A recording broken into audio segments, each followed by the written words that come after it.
Scholarship রাখা যায় না। হ্যাঁ, একটা ম্যাটেরিয়াল করছি, হোপফুলি এটা ভালো হবে। হ্যাঁ, কর্পোরেট গভর্নেন্সের উপর ডেফিনেটলি একটা ভালো ম্যাটেরিয়াল হবে। কিন্তু এই জিনিসগুলো অনেক জায়গায় অনেক ভাবে মিস ইউজ হবে, আমি সেই শঙ্কার মধ্যে আছি। ঠিক আছে, তারপর আমি আপনাদের জন্য দিব, আমি বলেছি যে আমি একটা ম্যাটেরিয়াল দিব, আমি দিব।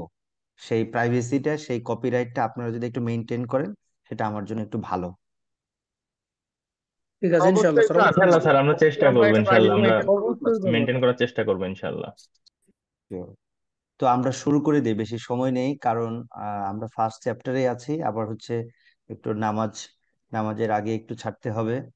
তো এই কারণে আমাদের 1.5 ঘন্টা, না কত, সোয়া 1 ঘন্টা সময় দেওয়া আছে, সোয়া 1 ঘন্টা সাফিসিয়েন্ট হবে না।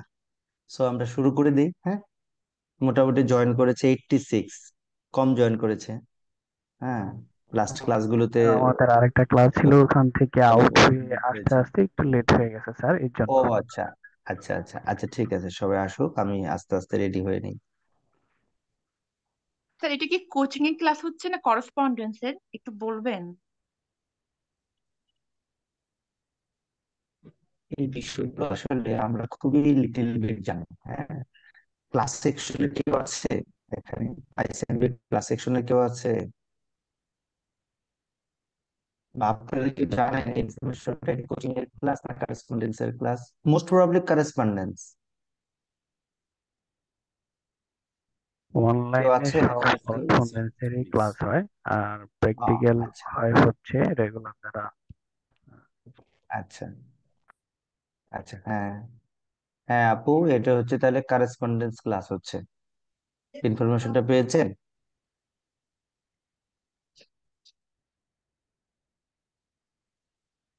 আচ্ছা, স্ক্রিনটা দেখতে পাচ্ছেন? জি, জি স্যার। ওকে ওকে, জি স্যার, দেখা যাচ্ছে। Firstly okay okay okay, thank you. Even আমার কথাটাও ক্লিয়ার তো, তাই না? জি স্যার। নাইস। আচ্ছা, firstly, in our last class, 2 classes actually, we did learn. Just I will recap, just for your remind, and also for start my classes for the next topics. For example, just we have seen the corporation and corporate governance. Can you remember corporation and corporate governance? And where we have seen the definition of a corporation and also key characteristics of corporation like limited liability, transferability of share, legal personality, and centralized management. Those are 4 main characteristics of the corporation. মনে আছে? জি sir, একটু একটু মনে পড়তেছে। হ্যাঁ জি হ্যাঁ। Sir. হ্যাঁ, দেন আমরা দেখেছিলাম কর্পোরেট গভর্নেন্সের বিভিন্ন ধরনের ডেফিনেশন দেখেছিলাম। ঠিক আছে, যেমন একটা আর ওইসিডি কোন ডেফিনেশন এরকম টপিক ছিল। আসলে? শিওর প্লিজ, সরি, শুনতে পাইনি। স্যার, আমরা একটা ডেফিনেশন শিখছিলাম, মানে servants of. Sarbanes Oxley act, তো that was the corporate governance mechanism or rules implemented and made by the USA. তো সেটা ডিফারেন্ট কেস ছিল। ফার্স্টলি আমরা দেখেছিলাম যে কর্পোরেশন বলতে কি বুঝি, দেন আমরা কর্পোরেট গভর্নেন্স বলতে কি বুঝি। তো সেই জায়গায় ওইসিডি ডেফিনেশনটা মনে হয় ছিল না, পরে আমি অ্যাড করেছি, আপনারা পাবেন এই জায়গাটাতে।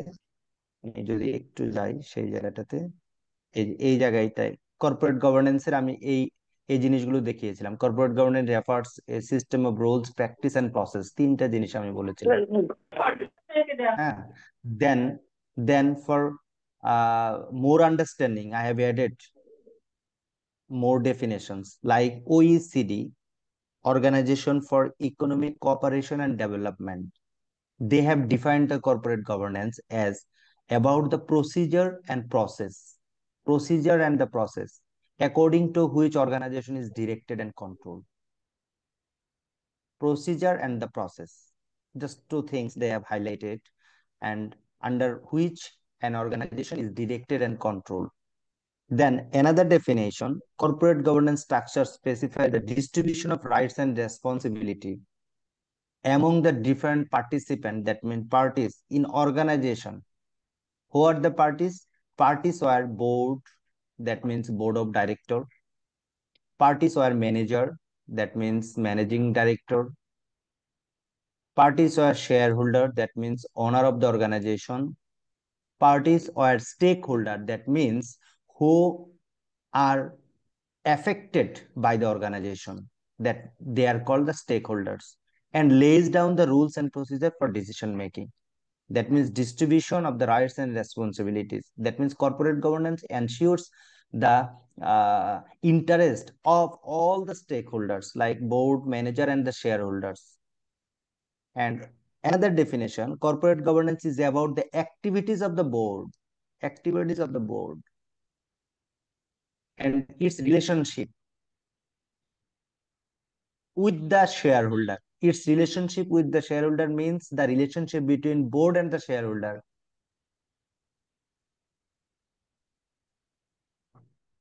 Or members, and with those managing the enterprise. Managing the enterprise, that means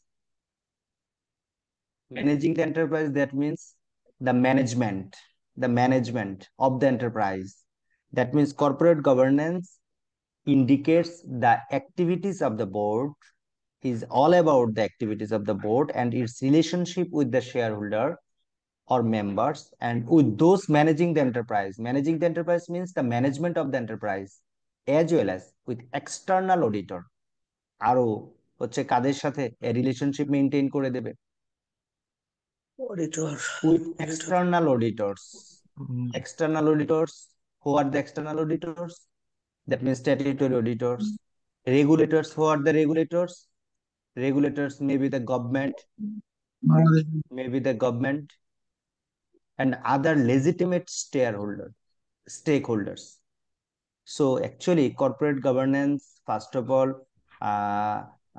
it sets some rules, process, and procedure. Corporate governance also specifies the distribution of the rights and responsibilities among the participants. And corporate governance is all about the board and its relationship with the various parties. And also, we can define in another way, corporate governance deals with the suppliers of finance. Corporate governance deals with the supplier of finance. Assure that who supplied the finance? Shareholder supplies the finance. Big lender supplies the finance. Assure themselves of getting return on their investment. So that corporate governance ensure the supplier of the finance, they can return on their investment. That means shareholder যে investment করেছে সেই ইনভেস্টমেন্টের রিটার্নের জন্য নিশ্চয়তা পায়, এটা corporate governance ensure করবে। একটা ব্যাংক যে ফিনান্স করেছে একটা অর্গানাইজেশনে, সে ফিনান্সিং এর রিটার্ন যেন নিশ্চয়তা পায়, সেটা কর্পোরেট গভর্নেন্স এনশিওর করবে। And last definition I have said, corporate governance is the whole set of legal, cultural, and institutional arrangement. এখানে একটা লিগাল স্ট্রাকচার থাকবে, এখানে একটা কালচারাল স্ট্রাকচার থাকবে, আমরা এগুলো দেখবো one after another. Institutional arrangements থাকবে, that determined what public corporation do. Actually একটা কর্পোরেশন কি করবে সেই ডিটারমাইন করে দেবে কে? Corporate governance. Actually corporate governance is a rule of discipline. Corporate governance is a set of rules and regulation that ensure the interest of all the parties like employee, management, shareholder, supplier of finance, regulator, government, and any other legitimate stakeholders. কতটা important corporate governance একটা অর্গানাইজেশনে থাকার, আজকের লেকচারের লাস্টে এসে আমরা এই জিনিসটা আরো রিয়েলাইজ করতে পারবো যে আসলে অ্যাকচুয়ালি কর্পোরেট গভর্নেন্স কতটা গুরুত্বপূর্ণ একটা অর্গানাইজেশনের জন্য। কারণ অনেকগুলো কেস আছে, সেই কেস থেকে আমরা শিখতে পারবো যে আসলে কর্পোরেট গভর্নেন্স কতটা দরকার ছিল। Who controls them and how it control is exercised, and how the risks and return from activities they undertake are allocated. So all those said and all those what to say process and procedures will be stated in the corporate governance. That means, in a nutshell, we can say corporate governance actually a rules of regulation that is done for betterment of the organization. ঠিক আছে, তো এখানে কিছু definition আমরা দেখেছি। আমি আপনাদেরকে request করব যে এখানে যে টার্মস এন্ড যে টার্মিনোলজি গুলো আমি ইউজ করলাম, আপনারা এক্সামে এগুলো করবেন, নিজের মতো কোনো কিছু করবেন না। এই ল্যাঙ্গুয়েজ গুলো কিন্তু নিজের মতো লেখা যাবে, হ্যাঁ আপনি নিজের মতো লিখবেন, বা টার্মস গুলো আপনি মেনটেন করবেন। যেমন কেমন টার্মস, আপনি বোর্ড বলবেন, ম্যানেজার বলবেন, শেয়ার হোল্ডার বলবেন, আপনি হচ্ছে রেগুলেটরস বলবেন, এগুলো হচ্ছে টার্ম। হ্যাঁ, তো এই জিনিসগুলো আপনি অবশ্যই ইউজ করবেন, ঠিক আছে। তারপরে এই জায়গাটাতে রুলস, প্র্যাকটিস এন্ড প্রসেস, এই জিনিসগুলো যে বলেছি এগুলো আপনি এক্সামে ইউজ করবেন। আচ্ছা, দেন এনাদার একটা কনসেপ্ট যেটা আমি লাস্ট ক্লাসে মিস করেছি, পরবর্তীতে আমি কর্পোরেট গভর্নেন্সের পরবর্তীতে যেটা আমি সেট করেছি, সেটা হচ্ছে গভর্নেন্স এন্ড ম্যানেজমেন্ট। এই যে এখানে একটা কথা চলে আসছে, ম্যানেজিং দ্য এন্টারপ্রাইজ। তো গভর্নেন্স এন্ড ম্যানেজমেন্ট এটা একটু জানা দরকার আমাদের। এই ফার্স্ট চ্যাপ্টারে কনসেপ্ট অফ কর্পোরেট গভর্নেন্সে just I will take more time, because the foundation of the concept of corporate governance will assist us to understand the further chapters very easily and conveniently. I hope that. এই কারণে আমি এই জায়গাটাতে অনেক একটু বেশি সময় নেব, কারণ আন্ডারস্ট্যান্ডিংটা এই লেভেলে যেন যায়, পরবর্তী চ্যাপ্টার গুলো যেন আমাদের মানে খুবই ইজি হয়ে যায়। ইজি হবে কারণ এগুলো ভেরি মাচ কনসিকুয়েন্সিয়াল। ফার্স্ট চ্যাপ্টারের সাথে second chapter consequential, third chapter, fourth chapter and last one হচ্ছে আমাদের ফিফথ চ্যাপ্টার। সো আমাদের ফার্স্ট চ্যাপ্টার যদি আমরা কর্পোরেট গভর্নেন্স, একটা অর্গানাইজেশনের যে তার প্রায়োরিটি, কর্পোরেট গভর্নেন্সের যে প্রয়োজনীয়তা, এটা যদি আমরা রিয়েলাইজ করতে পারি, সেটা মেমোরাইজ না, আমি বলছি মেমোরাইজ না, রিয়েলাইজ করতে পারি, হ্যাঁ, দেন আমাদের পরবর্তী চ্যাপ্টার গুলো অনেক অনেক ইজি হবে। সো নাও আমি এখন যাব গভর্নেন্স এন্ড ম্যানেজমেন্ট, এই দুইটার ডিফারেন্সে যাব। এটা আপনাদের একটা বইতে আছে, যে governance, the difference between governance and management. Actually governance থাকবে at the top, represented by a board or group of executive making strategic decisions. তার মানে স্ট্র্যাটেজিক ডিসিশনস হবে গভর্নেন্সের মধ্যে। আর ম্যানেজমেন্ট থাকবে বিলোতে, যারা এই স্ট্র্যাটেজিক ডিসিশনটাকে ইমপ্লিমেন্ট করবে, depicted as managers overseeing employees and handling daily operation. Ultimately strategic ডিসিশনসটা যে জায়গায় তৈরি হবে সেটাকে আমরা বলবো গভর্নেন্স। আর এই এই স্ট্র্যাটেজিক ডিসিশনটা যে জায়গায় ইমপ্লিমেন্টেড হবে তাকে আমরা বলবো ম্যানেজমেন্ট। আরো যদি একটু ডিটেইল দেখি, দেখেন,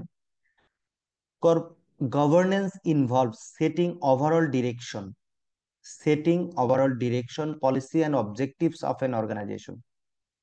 Clear? গভর্নেন্স হচ্ছে, এটি ইনভলভ থাকবে overall direction, policy and objectives. আর management focuses on implementing the policy, policy ইমপ্লিমেন্টে হেল্প করবে। অ্যাচিভিং দ্য অবজেক্টিভস, কিসের অবজেক্টিভস? যেটা set by the governance, governance যে অবজেক্টিভটা কি করেছে, সেট করেছে। দেন সেকেন্ড ওয়ান, হ্যাঁ, কিছু বলতে চাচ্ছেন কেউ? আমি একটু শেষ করে সময় দেব, হ্যাঁ, আমি প্রশ্ন নিব। স্কোপের ক্ষেত্রে যদি বলি, high level oversight, strategic decision making and accountability, and operational execution, resource allocation and problem solving. গভর্নেন্সে কি player K?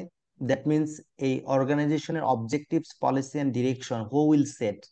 board of the director or any trustee of an organization or any regulators, they will set the overall strategy, policy and objectives of an organization. আর এটা implemented যে ম্যানেজমেন্টের দ্বারা হবে, তারা generally হচ্ছে chief executive officer, chief operating officer, chief financial officer, manager, supervisor, etcetera.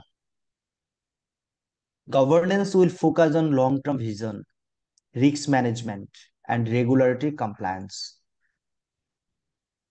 That is তারা long term ভিশনে focus দেবে, তারা রিস্ক ম্যানেজমেন্ট, অর্গানাইজেশনের যে রিস্ক গুলো অ্যারাইজ হতে পারে এগুলো how to manage. Actually risk you can't avoid while you running or traveling on the road. Actually you can't avoid the risks, but you can manage the risks. আপনি যখন রাস্তা দিয়ে হাঁটবেন তখন অ্যাক্সিডেন্টের একটা রিস্ক থাকতে পারে, তো এই রিস্কটা কি আপনি টোটালি ইগনোর করতে পারবেন? বাট না। আপনি সেফলি মুভমেন্টের দ্বারা সেই রিস্কটাকে আপনি ম্যানেজ করতে পারবেন, মানে মিনিমাইজ করতে পারবেন। যে আপনি যদি সেফলি সকল রুলস এন্ড রেগুলেশন মেনে যদি আপনি মুভমেন্ট করেন, রোডে যদি ড্রাইভিং করেন, দেন আপনি রিস্কটাকে ম্যানেজ হবে, মানে রিস্কটা থাকবে না। রোড ম্যানেজমেন্ট যদি ভালো হয় সেখানেও রিস্ক ম্যানেজমেন্ট, রোড ম্যানেজমেন্ট বা ট্রাফিক ম্যানেজমেন্টও আপনি রিস্ক ম্যানেজমেন্টকে হেল্প করে, রোড অ্যাক্সিডেন্টকে কমাবে। সো এগুলোর দ্বারা কিন্তু রোড অ্যাক্সিডেন্টকে কমাবে, কিন্তু রোড অ্যাক্সিডেন্ট কি এলিমিনেট করা পসিবল? না। নেভার। তেমনি ভাবে অর্গানাইজেশনেও রিস্কটাকে মেজার করে এটাকে ম্যানেজ করা যায়। আপনারা এগুলো নিয়ে অনেক অনেক ডিটেল অনেক অনেক চ্যাপ্টারে পড়বেন। আর হচ্ছে রেগুলাটরি কমপ্লায়েন্স। রেগুলাটরি কমপ্লায়েন্স মিন্স রেগুলাটরি অথরিটি বলতে কিন্তু আমরা গভর্নমেন্টকে বোঝাবো, বা গভর্নমেন্টের যে উইং গুলো আছে তাদেরকে আমরা বলবো। যেমন এই জায়গায় একটা কথা বলে রাখি, applicable regulatory authority. Applicable regulatory authority আমি লাস্ট ক্লাসে একটা বলেছিলাম যে ব্যাংকিং এর জন্য তার রেগুলেটরি অথরিটি হচ্ছে বাংলাদেশ ব্যাংক, ঠিক আছে? তো তেমনি ভাবে আরেক ধরনের অর্গানাইজেশনের জন্য, গার্মেন্টস ইন্ডাস্ট্রির জন্য রেগুলেটরি অথরিটি আরেকটা। So BGME. তাদের যদি কোনো তাদের যদি কোনো আহ কমপ্লায়েন্স থাকে, তাদের যদি কোনো রুলস এন্ড রেগুলেশন থাকে যে যেটাকে মানতে হবে, তাহলে তাহলে সেটাকে ফোকাস করবে কোন লেভেলে? গভর্নেন্স লেভেলে সেটাকে ফোকাস করবে তারা। আর ম্যানেজমেন্ট আমাদের ডে টু ডে অপারেশন, যেখানে efficiency and goal achievement ensure হবে। তো this are the difference between governance and management. এবার বলেন কোনো প্রশ্ন আছে কিনা? হ্যাঁ আদিবা প্লিজ বলেন। Sir, I wanted to ask because you said that we have to mention the terms in the exams, not exactly memorize the things that are written in the book. So I wanted to ask if I can mention regulatory bodies as policymakers, or is there a difference between policymakers and regulatory bodies? Policymakers, regulatory bodies, both are same, and sometimes we have also used the policymaker. But in Okay, sir. terms of business, actually, policymaker slightly different from the regulatory bodies in that way. Regulatory bodies actually regulate the organization, directly regulate the organization. If you imagine the regulator of the fan, just regulate the fan, whether it will increase or decrease of the capacity, right? But regulatory body directly regulate the organization, but policy maker they make the policy, and they let them do whether if you uh, adhere or not, whether it you comply or not. This is the difference between regularity and policy maker, regulatory body and policy maker. যেমন Okay, sir. BGM A Thank you. Directly BGM A directly বা Bangladesh bank directly control করবে ব্যাংকগুলোকে, commercial ব্যাংকগুলোকে, যে তারা নিয়মগুলো মানছে কিনা। But policy making এর ক্ষেত্রে হয় কি, পলিসি মেক করে ছেড়ে দেয় যে আপনি জাস্ট এটা আপনি এটা মানতে পারেন, এটা মানলে ভালো। বাট না মানলে যে আপনাকে আইনের আওতায় নিয়ে আসবে, অ্যাকাউন্টেবল করবে না, পলিসি মেকাররা সেটা করে না। বাট রেগুলাটরি বডি হচ্ছে যে আপনি বিজিএমএ বা বিকিএমএ বা বাংলাদেশ ব্যাংক, অথবা আপনার Bangladesh securities and exchange commission বা ঢাকা স্টক এক্সচেঞ্জ কমিশন, এরা হচ্ছে রেগুলাটরি বডি। বা NBR, national board of revenue, they are the regulatory body. If you do not comply any rules provided by the regulatory body, that is punishable, that is fine, আপনাকে তখন fine করা হবে। But policy maker you can use, but this is the difference between policymaker and the regulatory body. Am I clear to all? That was the Yes, good sir. question. Thank you, sir. এই কারণে খুব frequently I use the regulatory body, not the policymaker. But you can use policymaker sometimes. Sir, you gave enough examples.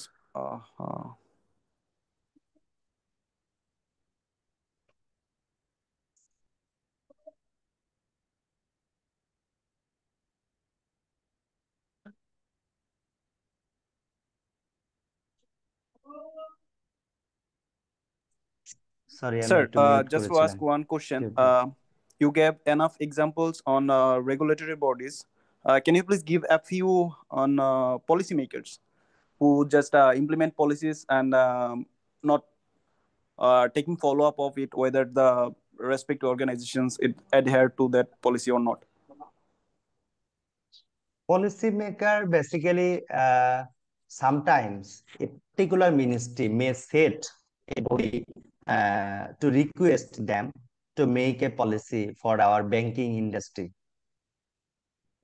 Suppose আপনার just একটা ministry of finance, তারা একটা বিভিন্ন কম্বিনেশনে chartered accountant, cost and management accountant, company secretary, then university teacher, then হচ্ছে business leader, corporate leader, the combination, তারা একটা particular একটা ইস্যু দিয়ে তাদেরকে বললো যে বর্তমান যে বাংলাদেশে ক্রাইসিস চলছে ইকোনমি, এটার থেকে আমরা মানে how we can mitigate this problem, তা আপনারা আমাকে কিছু পলিসি দেন। ঠিক আছে, তখন কিন্তু তারা একটা কিছু পলিসি তৈরি করে দেবে। যেমন বাংলাদেশে একটা হয়েছিল, বা একটা না, ফ্রিকুয়েন্টলি হয় একটা, যেটা জানবেন, শেয়ার মার্কেটে 2007 সালে যে স্ক্যান্ডাল হয়েছিল, ক্যান ইউ রিমেম্বার? সেটার উপর 207 একটা or কমিটি করে 2010? দিত 2007 এ, হ্যাঁ 2007 এ Okay. সেখানে একটা কমিটি করে দেওয়া হয়েছিল। সেই কমিটি ওই মানে পলিসি মেকিং এ কাজ করেছে, তারা সেগুলো ফ্যাক্ট ফাইন্ডিংস করে কিছু রিকমেন্ডেশন দিয়েছে, এটা পলিসি মেকিং এর কাজ। আরেকটা হচ্ছে যে ব্যাংকের বিষয়ে আমি এক্স্যাক্টলি একটু ভুলে গেছি, সেখানে এরকম ছিল, সেটা নামটাই তার আমি ভুলে যাচ্ছি, খুবই রিনাউন ইকোনমিস্ট সে, তার লিডারশিপে, সে মারা গেছে কিছুদিন আগে, তার লিডারশিপে হচ্ছে যে, খালেদ ইব্রাহিম আমার যদি স্যার। খেয়াল করে আমি শেয়ার করবো, সরি খালেদ ইব্রাহিম স্যার। আবার একটু বলবেন নামটা। Khaled Ibrahim, deputy governor Bangladesh bank. Ibrahim sir, হ্যাঁ হ্যাঁ হ্যাঁ হ্যাঁ হ্যাঁ হ্যাঁ, ইব্রাহিম স্যারের নেতৃত্বে হয়েছিল একটা। তো অ্যাকচুয়ালি এগুলো হচ্ছে যে আপনার তারা কোনো কিছু ফ্যাক্ট ফাইন্ডিংস করে তারা সেটিকে রিকমান্ড করে দেয়, বাট সেই রিকমেন্ডেশনটা আপনি মানলেও মানতে পারেন, নাও মানলেও না মানতে পারেন। এটা গভর্নমেন্ট নেওয়ার পরে গভর্নমেন্ট এটাকে আবার তখন সেটাকে কি করে রিডিজাইন করে এটাকে অ্যাপ্লিকেবল যে রেগুলারিটি বডি আছে তাদেরকে পাঠিয়ে দেয়। সেখান থেকে একটা সে রিকমেন্ডেশন যদি থাকে এনবিআর কে দিতে হবে, সো তারা এনবিআর কে দিয়ে দিবে। ঠিক আছে, তো সেখান থেকে যদি একটা রিকমেন্ডেশন থাকে যে বাংলাদেশ সিকিউরিটি এক্সচেঞ্জ কমিশনকে দেবে, তারা সেটাকে দিয়ে দিবে। সেখানে যদি একটা রিকমেন্ডেশন থাকে বাংলাদেশ ব্যাংকে দেবে, তারা বাংলাদেশ ব্যাংকে দেবে। ঠিক আছে, তো এইভাবে হচ্ছে যে আপনার রেগুলারিটি বডি আর পলিসি মেকিং কাজ করে থাকে। Thank you, sir. Sir, sure please. Sir আমার একটা প্রশ্ন আছে, হয়তো অ্যাবজার্ভ মনে হতে পারে, তারপরে আমি একটু বলি স্যার, মনে হয়েছে আমার। সেটা হলো বাংলাদেশ ব্যাংক এবং মিনিস্ট্রি অফ ফিনান্সের যে আর্থিক প্রতিষ্ঠান বিভাগ, দুইটা স্যার। আমাদের শিডিউল ব্যাংক বা নন শিডিউল আর্থিক প্রতিষ্ঠান, আহ, আহ, আর্থিক প্রতিষ্ঠান, নন ব্যাংকিং যেটা ফাইন্যান্সিয়াল ইনস্টিটিউশন, বাংলাদেশ ব্যাংকের রেগুলেটরি। কিন্তু এরপরেও দেখা যায় যে আর্থিক প্রতিষ্ঠান থেকেও ইয়েগুলো আসে, এইটাকে আমরা রেগুলেটরি বডি হিসেবে বাংলাদেশ ব্যাংকে ধরি। কিন্তু তাদের যে ইনভলভমেন্ট আর্থিক প্রতিষ্ঠান বিভাগে, কিছু কিছু যেমন বিভিন্ন ব্যাংকের যে এমডি বা ডিএমডি, বিশেষ ক্ষেত্রে জিএম, এই পর্যায়ের লোকদেরকে পদায়ন করা হয় কিন্তু ইয়ার মাধ্যমে, আর্থিক প্রতিষ্ঠানের মাধ্যমে। বাংলাদেশ ব্যাংক হয়তো সুপারিশ বা কোনো তারা কমিটিতে থাকে, কিন্তু মেইন ইমপ্লিমেন্টেশন কিন্তু তাদের কাছ থেকে আসে। তো সেক্ষেত্রে তাদেরকে আমরা কি ধরনের রেগুলেটর বলবো স্যার এই জায়গায়, বা পলিসি মেকারের মধ্যে আহ, আসে কিনা স্যার, এটা একটা জানার ছিল স্যার। Thank you. আচ্ছা, অ্যাকচুয়ালি একটা ব্যাংক যখন হচ্ছে যে একটা ডাইরেক্টর নিয়োগ দেবে, তখন সেই ব্যাংকটা বাংলাদেশ ব্যাংকের অ্যাপ্রুভালে নিয়োগ দেয়। আমি একটু বলি, রেগুলেটরি বডি হচ্ছে যে আপনাকে ডিরেক্টলি রেগুলেট করবে, দ্যাট মিনস রেগুলেট কিভাবে করবে, তার কিছু রেগুলেশন আছে, তার কিছু রুলস আছে। সেই রুলস গুলো যদি আপনি কমপ্লাই না করেন, তাহলে আপনাকে ফাইন করবে, আপনার লাইসেন্স বাতিল করবে। আপনার হচ্ছে যে, যেমন এই যে নৌ পরিবহন উপদেষ্টা গতদিন বলেছে যে লঞ্চে যদি বেশি ভাড়া নেওয়া হয় তার রোড পারমিট বাতিল করা হবে, তার মানে they are the regulatory body. যদি লঞ্চে বেশি ভাড়া নেওয়া হয় জাস্ট আসন্ন ঈদে, দেন তাদের রোড পারমিট বাতিল করবে। ঠিক আছে? সো আপনি মানে যারা অ্যাকচুয়ালি প্রতিষ্ঠানে ডাইরেক্টলি ইন্টারফেয়ার করতে পারবে, হ্যাঁ, যে আপনি যদি যেমন একটা গার্মেন্টস যদি বিজিএম এর কোনো রুলস যদি না মানে, তাহলে বিজিএম এ থেকে তাদেরকে হয়তো বা বের করে দেবে, তার লাইসেন্স বাতিল করবে, তার এক্সপোর্ট বাতিল করে দিতে পারে লাইসেন্স, মানে এনি আদার। তো they are the regulatory body. Sir clear? না, এই ক্ষেত্রে স্যার আর্থিক প্রতিষ্ঠানের ইনভলভমেন্টটা আমি মানে পলিসি মেকিং এ তাদের কোনো বাংলাদেশ ব্যাংকের সঙ্গে ইয়া করে কিনা স্যার, আর্থিক কোনো প্রতিষ্ঠান ইন্টারফেয়ার? দেখেন, আর্থিক প্রতিষ্ঠানের ক্ষেত্রে তো একটা হচ্ছে ব্যাংকিং আর একটা হচ্ছে নন ব্যাংকিং। এখন নন জি ব্যাংকিং স্যার। এর ক্ষেত্রে আমি বলি insurance company non banking organisation, but insurance company Bangladesh insurance development authority আছে। So Bangladesh development insurance authority হচ্ছে they are the regulatory body for the insurance company, not the G Bangladesh sir. Bank. Clear? Okay sir. Okay, thank you. আমরা প্রশ্ন নিব, আরো অনেক প্রশ্ন আসবে সামনে যত আমরা আগাবো, আরো অনেক প্রশ্ন আছে আমাদের। আচ্ছা, সো এই জায়গায় জাস্ট একটু বোর্ড ফাংশনটা আর management, that governance and the ম্যানেজমেন্টকে একটু জাস্ট আমি বোঝানোর জন্য আমি চেষ্টা করব। সেটা হচ্ছে গভর্নেন্সটা যেটা আউটওয়ার্ড লুকিং অলওয়েজ, যেখানে অ্যাকাউন্টেবিলিটি এন্ড স্ট্র্যাটেজি ফর্মুলেশন হবে। দ্যাট মিনস গভর্নেন্সে যারা থাকবে, দ্যাট ইজ বোর্ডে বোর্ড বোর্ড বোর্ড হচ্ছে গভর্নেন্স বডি, গভর্নিং বডি। বোর্ডকে বলা হয় যে গভর্নিং বডি, কারণ they are the liable for the governance, so they are called the governing body. So they have the accountability and they will set the strategy, they will formulate the strategy. এটা হচ্ছে governance এর function, বোর্ডের function. আর এই strategy implementation, that is supervising the executive, সেটা হচ্ছে management. Management সেই স্ট্র্যাটেজিটাকে সুপারভাইজ করে এক্সিকিউট করবে, ইভেন সেখানে পলিসি মেকিং করবে, হাউ টু ইমপ্লিমেন্ট ইট। এটা হচ্ছে ইনওয়ার্ড লুকিং, এটা হচ্ছে ম্যানেজমেন্ট। আর পাস্ট এন্ড প্রেজেন্ট ফোকাস করবে আমার অ্যাকাউন্টেবিলিটি এন্ড সুপারভাইজিং, এই দুইটা জিনিস পাস্ট এন্ড প্রেজেন্ট কে ফোকাস করবে। আর স্ট্র্যাটেজি ফর্মুলেশন এন্ড পলিসি মেকিংটা আমার future oriented, what you will do in the future, that will be in your policy and in your strategy. আর এসেনশিয়াল প্রিন্সিপালস আমরা লাস্ট ক্লাসে দেখেছি, যেখানে accountability, transferability, fairness, board effectiveness থাকবে। Then আমরা কি করেছিলাম, কর্পোরেট গভর্নেন্স থিওরি নিয়ে আমরা আলোচনা করে আমরা এজেন্সি থিওরিটা শেষ করেছিলাম, যতটুকু আমার মনে পড়ে, তাই না? স্যার এজেন্সি থিওরি পর্যন্ত হয়েছিল। সো আমরা তার পরবর্তী থিওরি দেখবো, stakeholder theory. Stakeholder theory, actually স্টেক হোল্ডারের ডেফিনেশন আমি কিন্তু দিয়ে আসছি, যে stakeholder does not mean the shareholder, beyond the shareholder. শেয়ার হোল্ডারের বাইরে যারা আছে, দ্যাট মিনস একটা অর্গানাইজেশনের ডিসিশনস নিলে সেই ডিসিশনস দ্বারা যারা এফেক্টেড হবে, they are called the stake holder. একটা কর্পোরেশন যে ডিসিশন নেবে, সেই ডিসিশনের দ্বারা যারা এফেক্টেড হবে তারাই হচ্ছে স্টেক হোল্ডার। যেমন অর্গানাইজেশনের ডিসিশন দ্বারা একটা এমপ্লয়ি এফেক্টেড হতে পারে, যে একটা কার্টেলমেন্ট নিল, একটা রিটেন্সমেন্ট একটা নিল, তার দ্বারা একটা এমপ্লয়ি কি হতে পারে, এফেক্টেড হতে পারে। একটা কাস্টমার এফেক্টেড হতে পারে, সাপ্লায়ার এফেক্টেড হতে পারে, কমিউনিটি এফেক্টেড হতে পারে, that means society and as well as the environment affected হতে পারে। তার মানে they are the stake holder. তার মানে স্টেক হোল্ডার থিওরিতে হচ্ছে যে শেয়ার হোল্ডার ছাড়াও, এখানে এডওয়ার্ড ফ্রিম্যান সে 1984 এই থিওরিটা দিয়েছে, যে শেয়ার হোল্ডার ছাড়াও যারা ইন্টারেস্ট পার্টি আছে তাদের জন্য কর্পোরেট গভর্নেন্স এ যে যেভাবে কাজ করবে সেটা স্টেক হোল্ডার থিওরিতে আছে।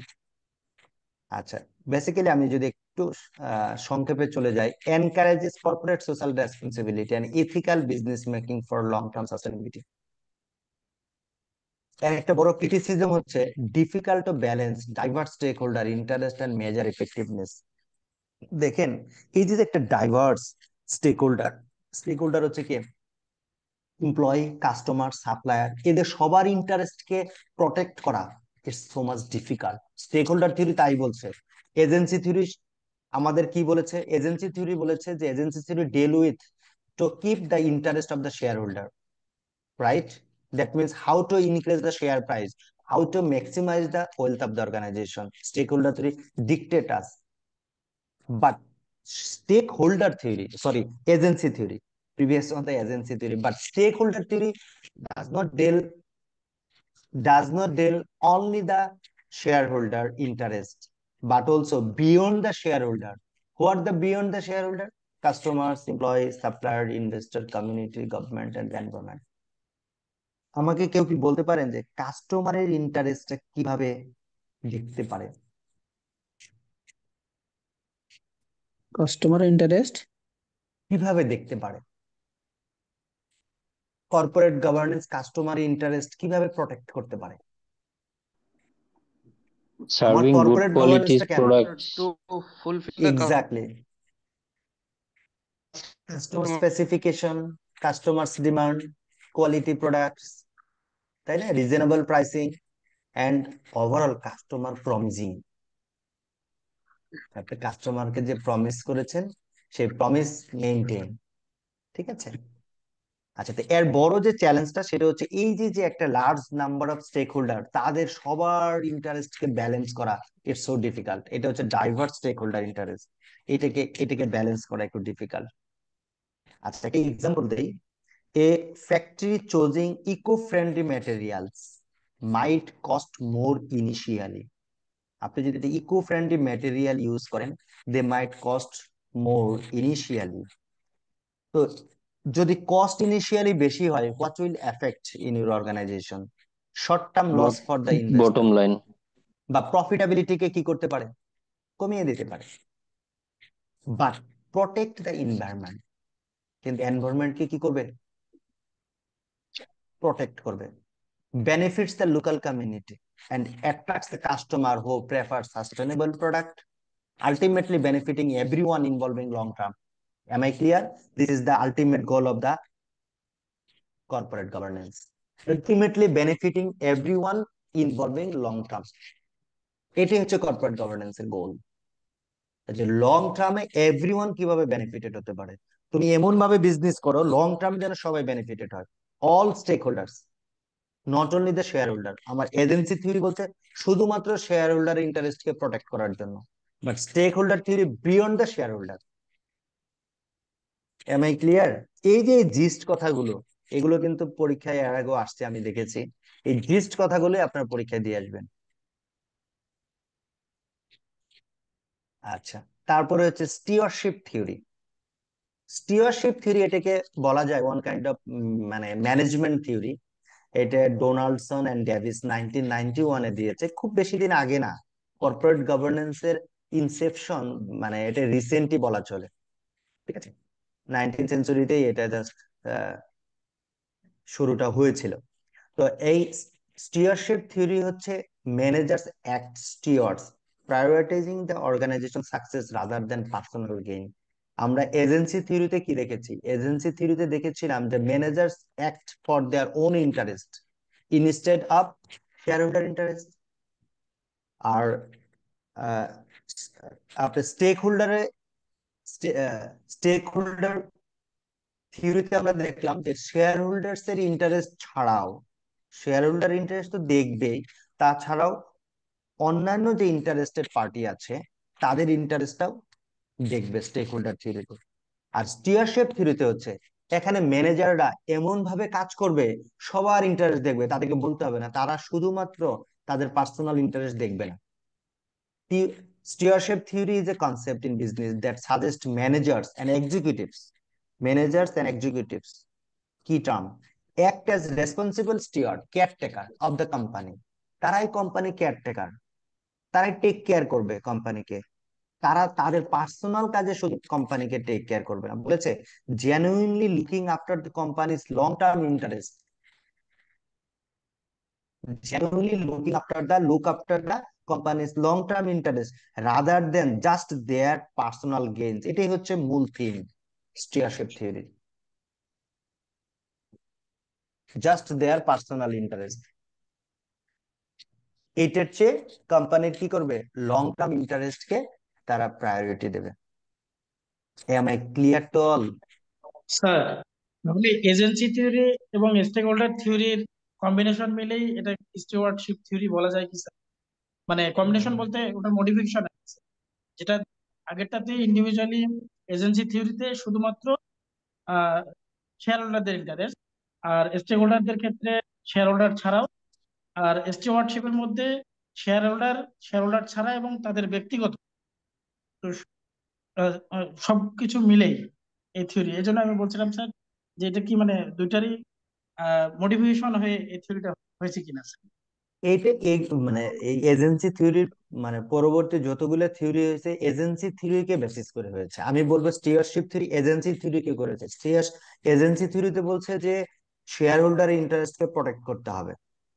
তো শেয়ার হোল্ডারের ইন্টারেস্ট, কারণ ম্যানেজাররা কাজ করে, ম্যানেজাররা তাদের ওন ইন্টারেস্টে কাজ করে। তো ম্যানেজাররা যখন ওন ইন্টারেস্টে কাজ করে instead of the share holder interest, তখন কি হয়, কনফ্লিক্ট অফ ইন্টারেস্ট ক্রিয়েট হয়। তখন এজেন্সি কস্ট হয়, কারণ ওই conflict of interest K mitigate করার জন্য কোম্পানির কিছু কস্ট করতে হয়। তো তখন সেটাকে আমরা বলছি এজেন্সি কস্ট। তো এখন স্টিয়ারশিপ থিওরি বলছে the managers they are self motivated, ঠিক আছে, ultimately they are the caretaker, they look after the company for the long term interest other than their own personal gains. এটাকে আমি বলতে পারি agency থিওরির একটা মানে ব্যাকআপ, এরকম মানে বলা যেতে পারে। ম্যানেজার্স ন্যাচারালি এই এখানে আরো আছে, আমি এগুলো তো দিয়ে দিব, আসলে এগুলো বলি না, আমি মূল থিম বলে আমি একটু সামনে দিই, কারণ এর একটা ক্রিটিসিজম আছে, ক্রিটিসিজম আছে। অ্যাসিউমস অল ম্যানেজার, আমার এখানে আজান হবে, একটু পরে দিতে হয় নাহলে অনেক সাউন্ড হবে। হ্যাঁ, পাশেই মসজিদ তো, আজানটা শেষ হোক না, আজান তো 11টায় আজান তো এখন হবে না।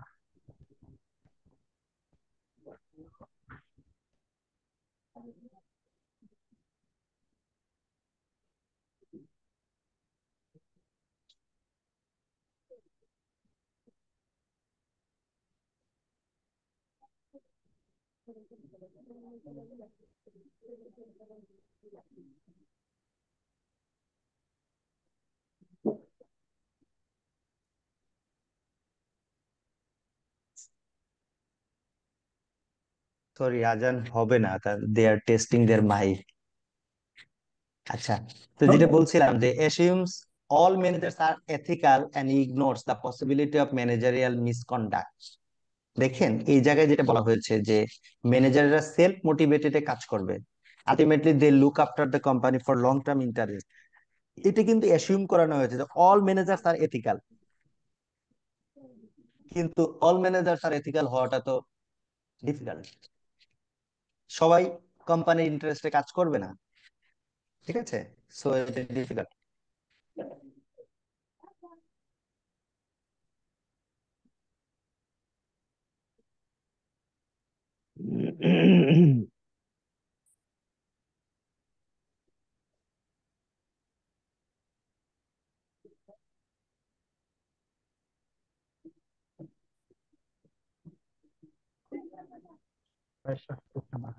আচ্ছা, একটা এক্সাম্পল আছে এই জায়গায়, যদি আমরা একটু দেখি, a CEO chooses to invest and employ training believing that well train employee will benefit the company in the long run even if profits are reduced in the short term.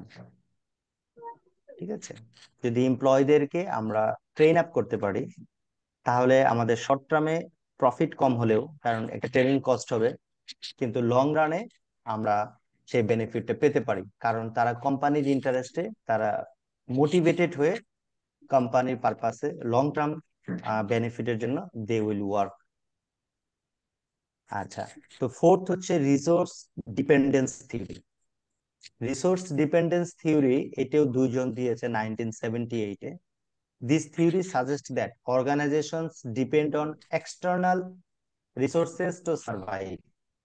দেখেন, একটা organisation কিন্তু রিসোর্সের উপরেই চলে।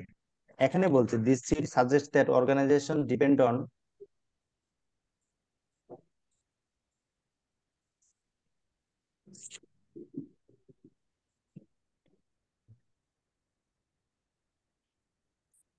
organizations depend on external resources to survive. Effective corporate governance ensures that boards include members with valuable industry connections, knowledge, and expertise to secure resource. এখানে বলছে যে resource dependency theory বলছে যে একটা অর্গানাইজেশনকে এক্সটার্নাল রিসোর্সের উপর যদি ডিপেন্ড হয় তাহলে আমার কর্পোরেট গভর্নেন্সটা আরো ভালো হবে, কর্পোরেট গভর্নেন্স আমার ইফেক্টিভ হবে, কর্পোরেট গভর্নেন্স আমার এনশিওর্ড হবে অর্গানাইজেশনে। সেগুলো কেমন আসছি, ওয়ান আফটার অ্যানাদার আসছি। Organization depend on external resource, তার মানে no organization is completely self sufficient, they rely on supplier. তারা অবশ্যই কি সাপ্লায়ারের উপর ডিপেন্ডেন্ট হয়, ইনভেস্টের উপর ডিপেন্ডেন্ট হয়, গভর্নমেন্টের উপর dependent as well age customer for their survival. For example, a car manufacturer depends on steel supplier and semiconductor chips. Then power and resource control. Organizations that control the critical resource that have more power over their কিছু কি মানে critical resource আছে যেটির উপর অর্গানাইজেশনের control থাকা উচিত। Tech giant like Google and Apple control app distribution through their platforms, giving them power over developers. দেখে থাকবেন যে এই যে অ্যাপল, তারা নিজেরাই কিন্তু কি অ্যাপ ডেভেলপ করে, তাদের অপারেটিং সিস্টেম আলাদা। অ্যান্ড্রয়েড একটা অপারেটিং সিস্টেম যেটা অন্যান্য পার্টিরা কিনে নেয়, বাট অ্যাপেল কি করেছে তাদের নিজস্ব অপারেটিং সিস্টেম। এটা হচ্ছে রিসোর্স কন্ট্রোল এন্ড রিসোর্স পাওয়ার। এখন সে একটা ভিভো ফোন বা একটা অপ্পো ফোন তারা যখন অ্যান্ড্রয়েড পারচেজ করে নিয়েছে, তখন অ্যান্ড্রয়েড যেভাবেই দিবে তাদেরকে কিন্তু সেটাই মানতে হবে। আচ্ছা, resource reducing dependency and uncertainty, তো এটা এখন করে থাকে। এটা কিভাবে করে থাকে? অনেক সময় মার্জার এন্ড অ্যাকুইজিশন দিয়ে করে থাকে। কিভাবে? সে ওই যে বললাম যে একটা ভিভো বা একটা অপ্পো বা পোকো যাই বলি না কেন, হ্যাঁ একটা কোম্পানি তারা যদি অ্যান্ড্রয়েড, তাদের সকল স্মার্টফোনে যদি অ্যান্ড্রয়েড অপারেটিং সিস্টেম, তারা যদি এগ্রিমেন্ট করে Android operating system built in করে থাকে, সেক্ষেত্রে তারা মনে করতে পারে যে অ্যান্ড্রয়েডের সাথে আমাদের এত বড় বিজনেস, তা আমরা মার্জ হয়ে যাই। মার্জ হয়ে গেলে আমাদের সবার ইন্টারেস্টটা প্রোটেক্টেড হবে। তার মানে অ্যান্ড্রয়েড কখনো আমার সাথে কি করতে পারবে না, ফৌজদারি করতে পারবে না। আবার একইভাবে অ্যান্ড্রয়েড চিন্তা করবে যে আমি যে এত বড় বিজনেস চালাচ্ছি, এত বড় সফটওয়্যার আমি ডেভেলপ করে সবাইকে প্রোভাইড করছি, তারা যদি এক যুগে আমার এই সফটওয়্যারটা নেওয়া বাদ দেয় তাহলে আমারও বিজনেস যেন প্রবলেম না হয়। এই প্রোটেকশনের জন্য কি করবে? তারা স্ট্র্যাটেজিক অ্যালায়েন্স বা পার্টনারশিপে যাবে, মার্জার বা অ্যাকুইজিশনে যাবে। ঠিক আছে। আচ্ছা, তারপর রিয়েল ওয়ার্ল্ড যদি একটা এক্সাম্পল দেই, আমি অবশ্যই অলরেডি বলে ফেলছি। To reduce dependence, Apple is investing in how chip production M1 and M2 instead of relying on Intel. Once upon a time, they took the processor from the Intel. পরবর্তীতে তারা কিন্তু M1 M2 processor করে। This move increases Apple's control over its supply chain. যারা যখন নিজেরা যখন M1 M2 processor করেছে, তখন সেখানে তাদের কন্ট্রোলটা কি হয়েছে, অনেক বেশি হয়েছে। That enhances the profitability and innovation. Criticism আছে, focuses more on external dependency and less on internal governance mechanism. যে এক্সটার্নাল ডিপেন্ডেন্সি যদি বাড়ে, মানে কর্পোরেট গভর্নেন্সে বলছে যে তুমি যদি এক্সটার্নাল ডিপেন্ডেন্সি তুমি করতে পারো। এক্সটার্নাল ডিপেন্ডেন্সি শুধুমাত্র এই ধরনের চিপ নিয়ে না, তুমি একটা রিনাউন বিজনেস লিডারকে তুমি হায়ার করতে পারো, একটা রিনাউন এক্সপার্টাইজ কর্পোরেট লিডারকে তোমার বোর্ড অফ মেম্বার করতে পারো, যাতে করে তোমার গভর্নেন্স ভালো হবে। কারণ বোর্ডের স্ট্রাকচার যত ডাইভার্সিফাইড হবে, যত এক্সপিরিয়েন্স হবে, যত রিচ হবে, তত গভর্নেন্স ভালো হবে, পলিসি মেকিং ভালো হবে, স্ট্র্যাটেজি ফর্মুলেশন ভালো হবে, প্রতিষ্ঠানের লং টার্ম গোল অ্যাচিভ হবে। সো ইন দ্যাট কেস সেই সেই এক্সটার্নাল রিসোর্স ডিফিসিয়েন্সি, সেটা ম্যান পাওয়ার রিসোর্স হতে পারে, সেটা কোনো এমনি রিসোর্স হতে পারে। ঠিক আছে। তো এটাই ক্রিটিসিজম, এটা যে বেশি ডিপেন্ডেন্সি হলে যে প্রবলেমটা হয়, and less on internal governance mechanism. কোনো প্রশ্ন আছে? বলেন।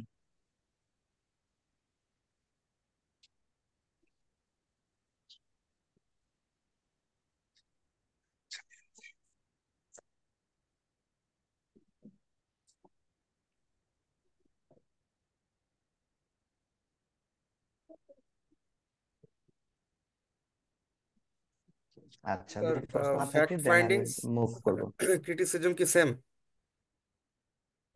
না, ফ্যাক্ট ফাইন্ডিং ক্রিটিসিজম সেম না।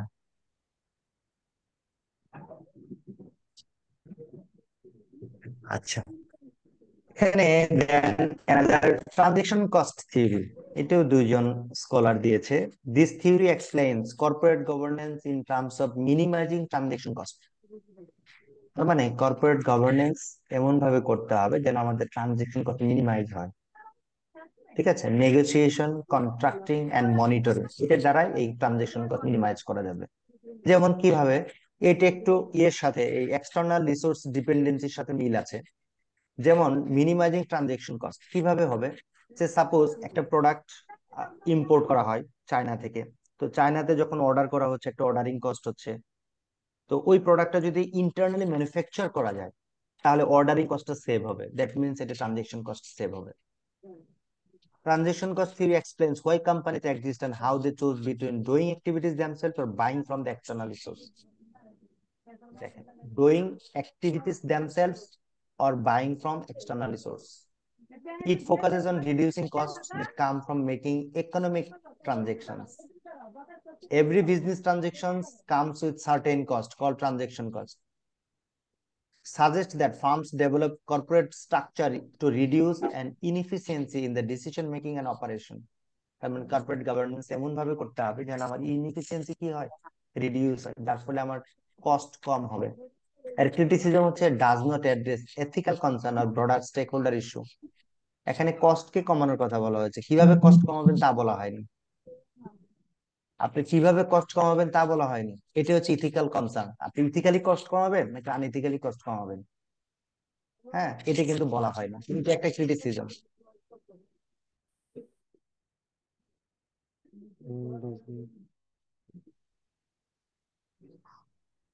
So then another and the last one, our theory about corporate governance, political governance theory. Political governance theory views corporate governance as a function of legal, political and regulatory environment in different countries. That means corporate governance কে একটা legal, political and regulatory environment ধরা হয় বিভিন্ন দেশে বিভিন্ন ভাবে। কখনো কেউ এটা লিগাল দেখেছে, political and regulatory. Suggest that governance structure depend on national policy, legal framework and institutional stability. দেখেন, ন্যাশনাল যে পলিসি আছে সেটার সাথে অ্যালাইন করে আমার কর্পোরেট গভর্নেন্স তৈরি হবে। লিগাল যে ফ্রেমওয়ার্ক থাকবে সেটার সাথে অ্যালাইন করে আমার কর্পোরেট গভর্নেন্স হবে। এন্ড ইনস্টিটিউশনাল স্ট্যাবিলিটি, সেটাকে মেনটেইন করার জন্য আমার কর্পোরেট গভর্নেন্স হবে।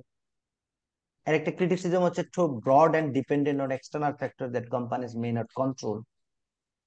এখন এই যে ন্যাশনাল পলিসিকে মেনটেইন করে আপনার কর্পোরেট গভর্নেন্স করবেন, লিগ্যাল ফ্রেমওয়ার্ক বা ইনস্টিটিউশনাল স্ট্যাবিলিটি, এগুলো একটা এত বড় ব্রড কনসেপ্ট, সবগুলোকে কমপ্লাই করা এটাই ডিফিকাল্ট। যেখানে কমপ্লাই করতে গেলে আপনি কন্ট্রোল হারিয়ে ফেলতে পারেন।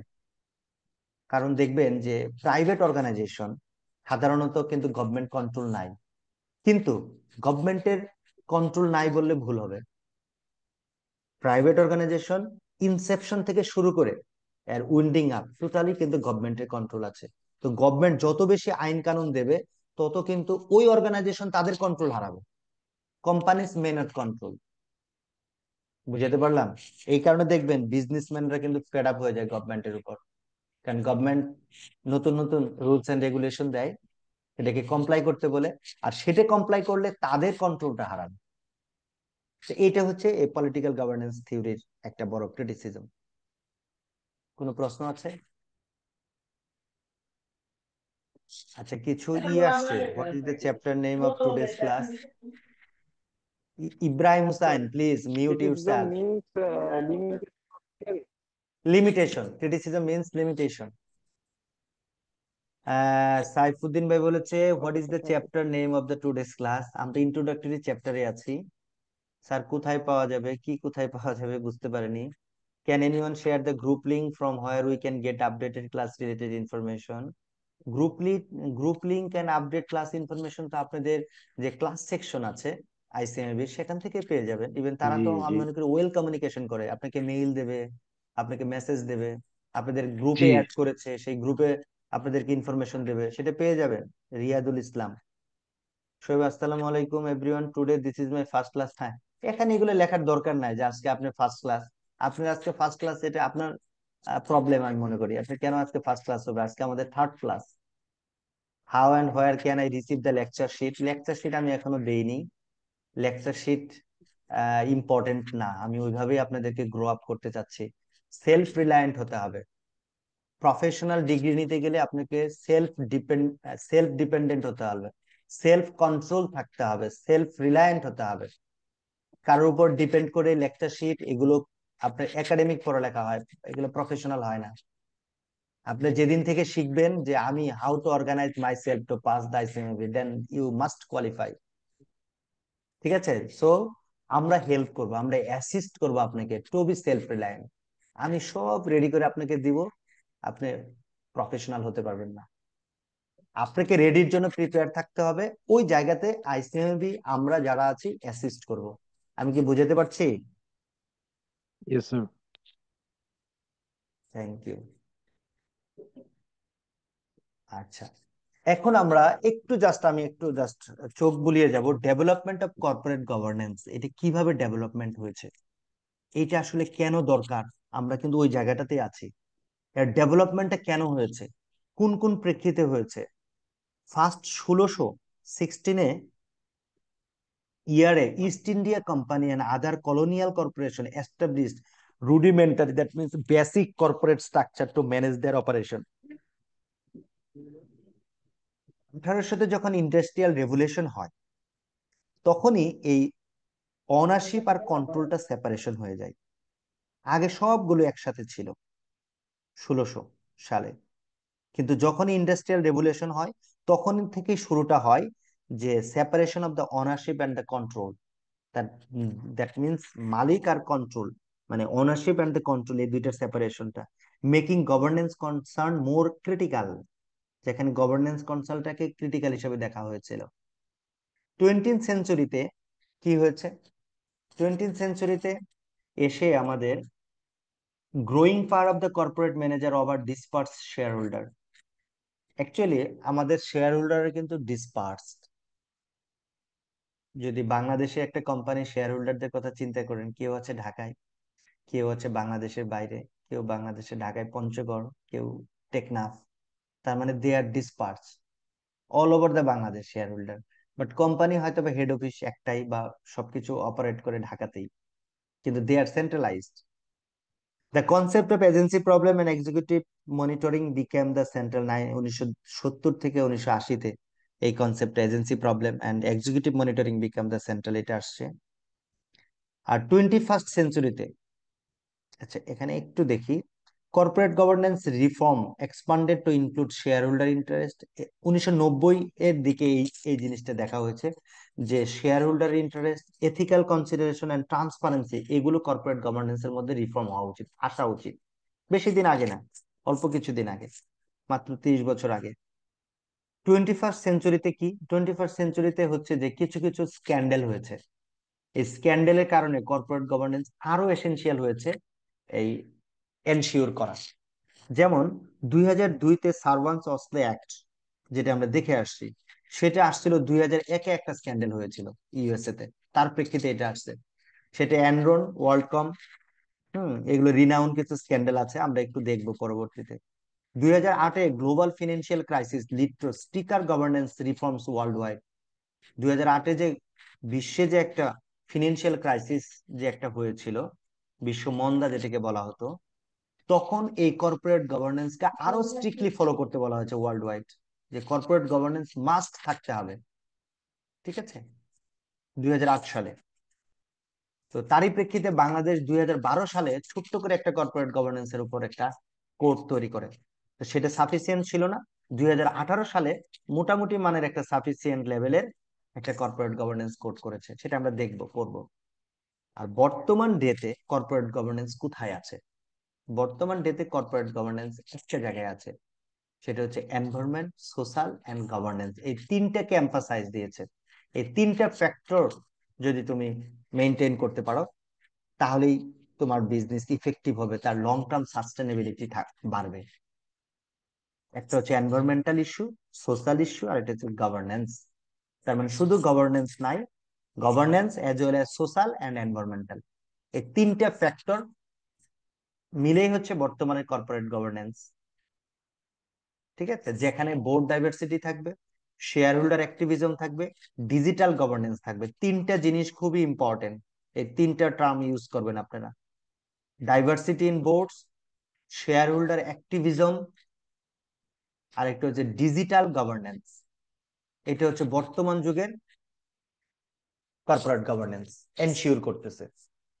যে বোর্ডের মধ্যে ডাইভার্সিটি থাকবে, দ্যাট ইজ ওমেন পার্টিসিপেশন থাকবে, বিভিন্ন রেসের পার্টিসিপেশন থাকবে, বিভিন্ন এইজের পার্টিসিপেশন থাকবে, বিভিন্ন এক্সপিরিয়েন্সের পার্টিসিপেশন থাকবে, বিভিন্ন প্রফেশনের পার্টিসিপেশন থাকবে। সেটা হচ্ছে ডাইভার্সিটি ইন বোর্ড। আর শেয়ার হোল্ডার অ্যাক্টিভিজম হচ্ছে, যা শেয়ার হোল্ডারদের activities to to interfere on the decision of the management.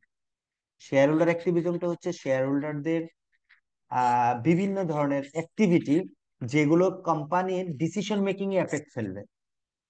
যেমন হচ্ছে যে তাদের ভোটিং রাইটস, তারপর হচ্ছে যে মাইনরিটি শেয়ার হোল্ডার যারা আছে তাদের ইন্টারেস্টকে প্রোটেক্ট করা, তারপর হচ্ছে কোম্পানির ম্যানেজিং ডাইরেক্টর নিয়োগ, ঠিক আছে, কোম্পানি রেগুলারলি মিটিং করা, কোম্পানির কোনো ইনফরমেশন শেয়ার হোল্ডারদের মধ্যে যেন কনভেনিয়েন্টলি অ্যান্ড ইজিলি যেন সার্কুলেটেড হয়, এটাগুলো হচ্ছে শেয়ার হোল্ডার অ্যাক্টিভিজম। আরেকটা হচ্ছে ডিজিটাল গভর্নেন্স। তো গভর্নেন্সটাকে কতটুকু ডিজিটাল করা যায়, গভর্নেন্সের ক্ষেত্রে কতটুকু এআই, ব্লকচেন এর ইমপ্লিমেন্টেশন করা যায়, যার ফলে যেন ডিজিটাল গভর্নেন্স এনশিওর হয়। তাহলেই বর্তমান সময়ে কর্পোরেট গভর্নেন্স আমাদের লং টার্ম সাস্টেনেবিলিটিকে এনশিওর করবে। এখন বিজনেস ইভেন ওয়ার্ল্ড একটা জায়গায় ক্রাইসিসে আছে, সেটা হচ্ছে ক্লাইমেট ইস্যু। এই ক্লাইমেট ইস্যুকে রিজলভ করতে যে এই কর্পোরেট গভর্নেন্সের কোনো অল্টারনেটিভ নেই, কারণ এখানে এনভায়রনমেন্টাল ইস্যুটা নিয়ে আসছে। তো একটু ক্লিয়ার হলো? আর সার্ভান্স অফ স্ল্যাক তো আমরা দেখেছি, ক্যাডবেরি রিপোর্টও দেখেছি। Sir I have a question. তারপর হচ্ছে, sure please. Sir digital governance আমরা যেটা দেখলাম ওখানে দুইটা অপশন, এর আগের দুইটা হলো বোর্ড সংক্রান্ত, একটা হলো শেয়ার হোল্ডার সংক্রান্ত, একটা ডিজিটাল গভর্নেন্স। তো ডিজিটাল গভর্নেন্স স্যার আপনি যেটা বললেন যে ডিজিটালি জিনিসগুলো হবে, এটাতে স্টেক হোল্ডারদের কোনো বিষয়টা বললো না স্যার এই বর্তমান ইয়াতে। এটা কি ডিজিটাল গভর্নেন্স এর মাধ্যমে না, এই স্টেক হোল্ডার ইন্টারেস্ট বিষয়টা কভার করবে? ডেফিনেটলি। আপনার গভর্নেন্স এনশিওর হলে তো স্টেক হোল্ডার ইন্টারেস্ট প্রোটেক্টেড। সেটা যদি আপনি ডিজিটাল হয় সেটা আরো প্রোটেক্টেড হবে, কারণ সেখানে ম্যানেজমেন্টের কোনো হাতই থাকবে না। যেমন যদি কোনো একটা অনলাইন সিস্টেম চালু হয়েছে, যে এই ইনফরমেশনটা জেনারেট হওয়া মাত্রই শেয়ার হোল্ডারদের বা স্টেক হোল্ডারদের ফোনে মেসেজ চলে যাবে। Okay. ঠিক আছে, তো এখন যখন আপনি এজ এ ম্যানেজমেন্ট আপনি ইনপুট দেবেন বা সেই রিপোর্টটা প্রসেস করবেন, প্রসেস করা মাত্রই তাদের কাছে সেই ইনফরমেশনটা চলে গেছে। Okay sir. ঠিক আছে, ওকে, থ্যাংক ইউ।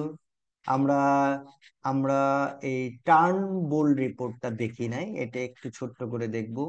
ক্যাডবেরি রিপোর্টটা আমরা দেখেছি, তাই না?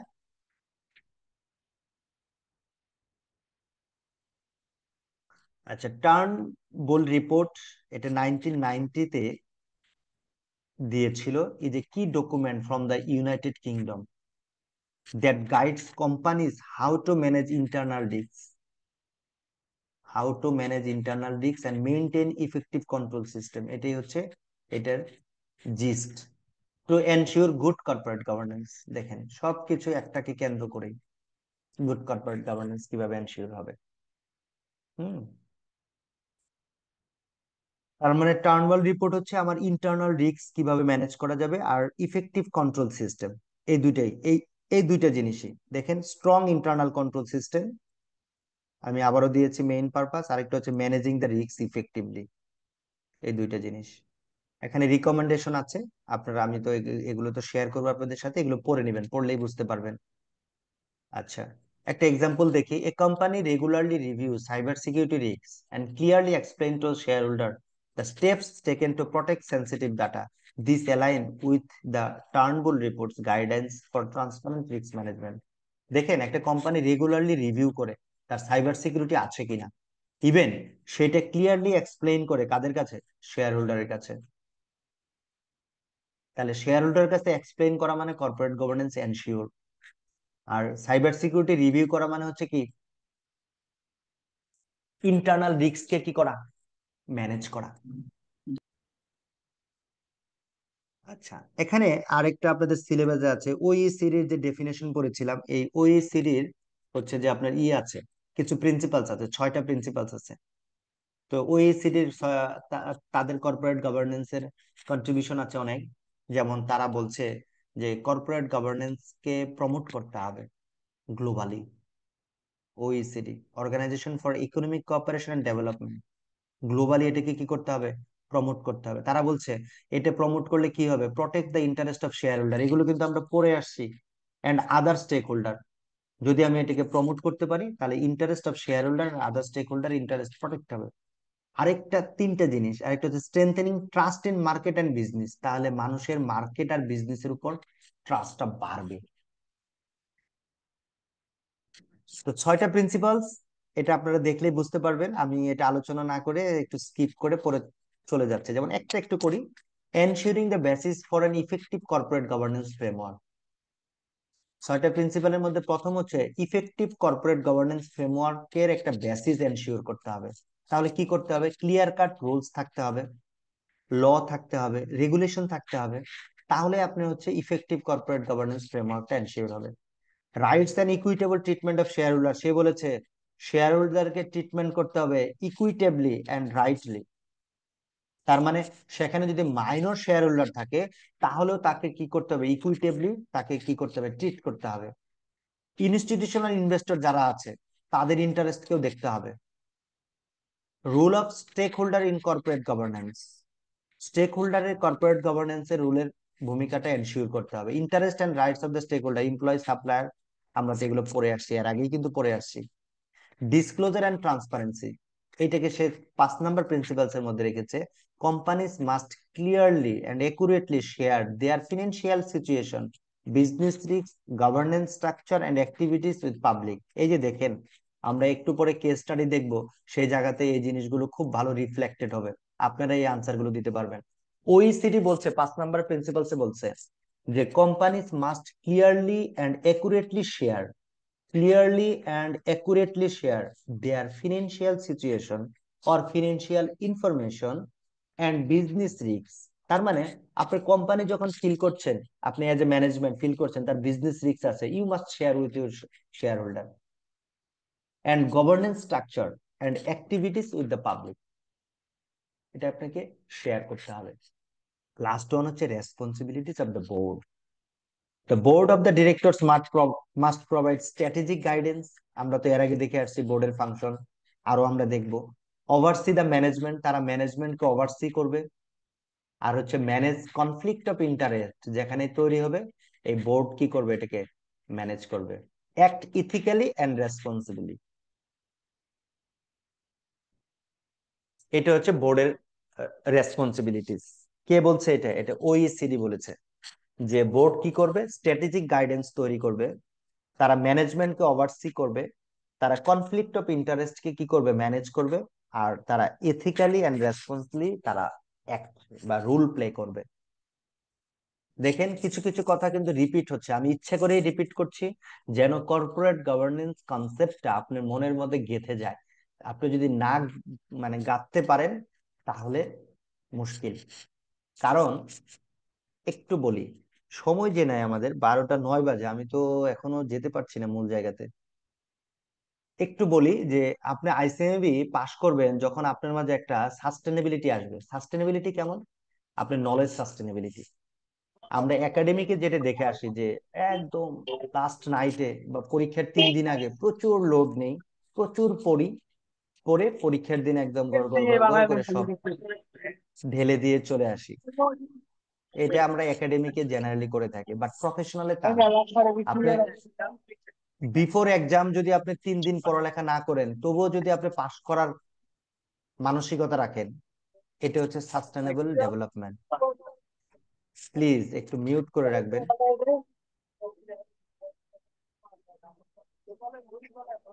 বুঝাতে পারলাম? পরীক্ষার 3 দিন আগে যদি আপনি কর্পোরেট গভর্নেন্স না পড়েন, তবুও যদি আপনি ফিল করেন আমি পাস করব, ঠিক আছে? এটা হচ্ছে আপনার সাস্টেনেবল ডেভেলপমেন্ট। এই সাস্টেনেবল ডেভেলপমেন্টটা লাগবে, একদিন পরে হবে না, 7 দিন পরে হবে না, এটা আস্তে আস্তে পড়ে নিজের মনের মধ্যে এমন ভাবে গেঁথে রাখতে হবে। কারণ একটা টোটাল বিজনেস প্রসেস অত্যন্ত কমপ্লেক্স এন্ড ডিফিকাল্ট, ইভেন অনেক ওয়াইড একটা প্রসেস। এই টোটাল প্রসেসটাই আপনাকে রিয়েলাইজ করতে হবে, কারণ আপনি যে লেভেলে কাজ করবেন ম্যানেজমেন্টের, আপনি বা এন্টারপ্রেনার হবেন, যে প্রফেশনাল হবেন, আপনাকে সেটা জানতে হবে। এই কারণে আমি কিছু কিছু জিনিস রিপিট করছি, যেন আপনার ভিতরে এই জিনিসগুলো যেন খুব ভালোভাবে চলে আসে। একটা এক্সাম্পল আছে, আমরা দেখবো না, আমরা এখন যাব সিলেবাসের একটা গুরুত্বপূর্ণ অংশে, যে জায়গা থেকে অনেক প্রশ্ন হয়। সেটা হচ্ছে corporate governance failure, current trend and emerging issue. তিনটা, একটা হচ্ছে corporate governance failure, current trend, আরেকটা হচ্ছে কি ইমার্জিং ইস্যু। তো কর্পোরেট গভর্নেন্স ফেইলিওরের ক্ষেত্রে আমি প্রথমে ইন্টারন্যাশনাল কিছু ফেইলিওর নিয়ে আলোচনা করব। তার মধ্যে এনরোল স্ক্যান্ডাল, যেটা আমরা দেখে আসছিলাম এর আগে, এটা 2001-এ ইউএসএ তে হয়েছিল। এটার কি ইস্যু ছিল? এটার ইস্যু ছিল ফ্রডুলেন্ট অ্যাকাউন্টিং প্র্যাকটিস। তারা অ্যাকাউন্টিং প্র্যাকটিস ফ্রডুলেন্ট করেছিল, using special purpose entity to hide debt. তারা ডেটকে হাইড করেছিল। দেখেন, একটু আগে পড়ে আসলাম কি,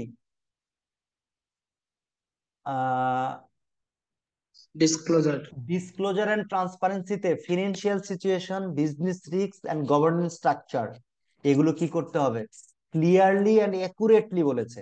দেখেন, দুইটা অ্যাডভার্ব ইউজ করেছে, খুবই গুরুত্বপূর্ণ।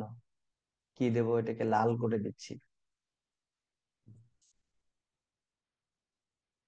শেয়ার করতে হবে, কেন করে নাই বলে দেখেন এটা ঘটেছে। যেখানে কি করেছে, হাইড ডেটকে হাইড করেছে। আর ইনফ্লেট প্রফিট, প্রফিটকে বাড়িয়ে দেখিয়েছে, ঠিক আছে? এই এই ফ্রডুলেন্ট অ্যাকাউন্টিং প্র্যাকটিস করে এনরোল স্ক্যান্ডালটা হয়েছিল, যেখানে ফেইলিওর কি ছিল, lack of transparency, weak board oversight, তার মানে বোর্ড ওভারসাইট করতে পারেনি, এক্সেসিভ এক্সিকিউটিভ কম্পেনসেশন, যারা ম্যানেজমেন্টে ছিল তারা প্রচুর কম্পেনসেশন নিয়েছিল। এর ইম্প্যাক্ট কি? এর ইম্প্যাক্ট হয়েছে 2001-এ এই ঘটনা ঘটার পর 2002-তে সার্ভান্স অক্সলে অ্যাক্ট, এটা হয়েছে ইউএসএ তে, যেটাকে কি করেছে, কর্পোরেট অ্যাকাউন্টেবিলিটিকে বাড়িয়েছে। এই অ্যাক্টের মূল উদ্দেশ্যটাই কি, কর্পোরেট অ্যাকাউন্টেবিলিটিকে বাড়ানো।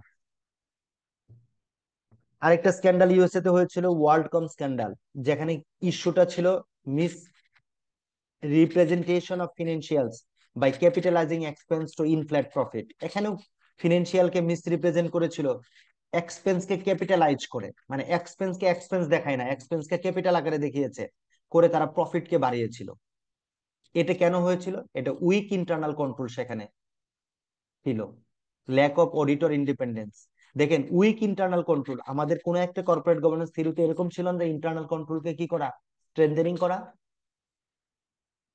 ওইসিডি এতেই ছিল। ল্যাক অফ অডিটর ইন্ডিপেন্ডেন্স সেখানে ছিল। অডিটর ইন্ডিপেন্ডেন্স নিয়ে আমাদের আরো কথা আছে। তার ইম্প্যাক্ট কি ছিল, ওই কোম্পানিতে, ওয়ার্ল্ডকম কোম্পানিতে ব্যাংকরাপ্ট হয়ে যায়, তারা ইনভেস্টরের ট্রাস্ট হারিয়ে ফেলে। দেখেন, একটা কোম্পানি যখন প্রবলেম হয়ে যায় তখন ইনভেস্টরদের কি ট্রাস্ট হারায়।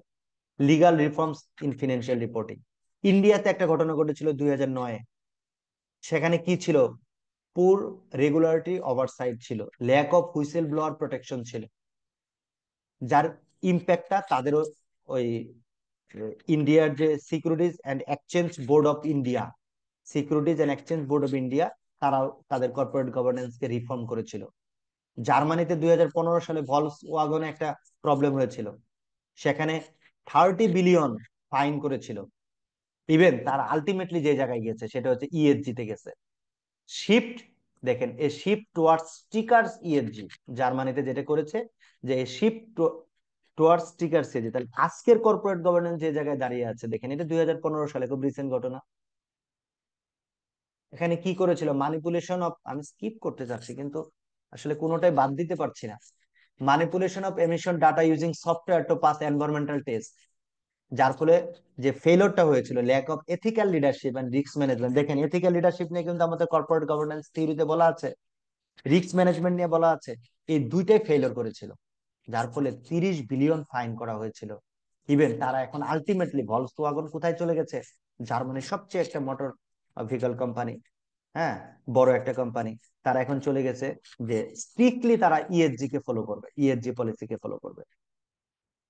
তারপরে জার্মানিতে আরেকটা আছে, আমরা যাবো না, আমরা এখন বাংলাদেশে পার্সপেক্টিভে দেখবো।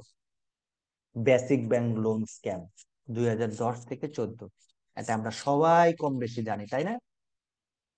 The state-owned basic bank was involved a major loan scam worth BDT 45 billion.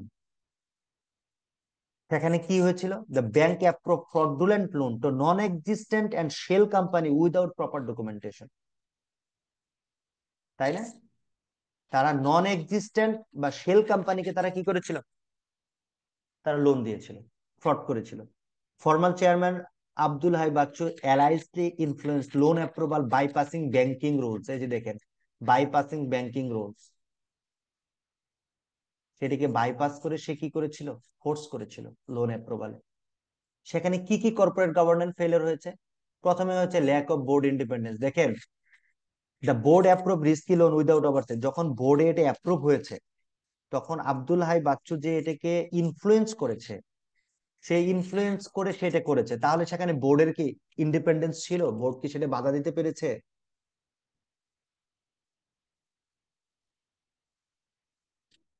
পারে নাই।